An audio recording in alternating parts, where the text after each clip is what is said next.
গাজীপুরের জয়দেবপুর থানার বানিয়ারচারা পূর্বপাড়ায় পরিত্যক্ত একটি ডোবা থেকে অজ্ঞাত এক নবজাতক কন্যা শিশুর মরদেহ উদ্ধার করেছে পুলিশ। বৃহস্পতিবার সকালে কাঁথা কম্পোজিট কারখানায় পশ্চিম পাশের ডোবায় মরদেহটি পড়ে থাকতে দেখে স্থানীয় এক বাসিন্দা পুলিশে খবর দেয়।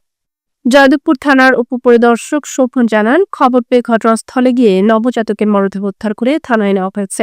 পরবর্তী প্রক্রিয়া ও আইনগত ব্যবস্থা প্রক্রিয়াধীন। এ ঘটনায় এলাকায় ব্যাপক চাঞ্চল্যের সৃষ্টি হয়েছে। শত শত উৎসুক মানুষ ঘটনাস্থলে ভিড় করেন। কে বা কারা নবজাতকটিকে সেখানে ফেলে রেখে গেছে সে বিষয়ে কেউ নিশ্চিত তথ্য দিতে পারেনি। বাড়ির পাশে থাকার পরে কিছু সংখ্যক পিচ্ছি পোলাপানেরা দৌড়ায় যাচ্ছে। যাওয়ার পরে আমি জিজ্ঞেস করলাম যে বাবা তুমি উদ্ধার করতেছো কেন?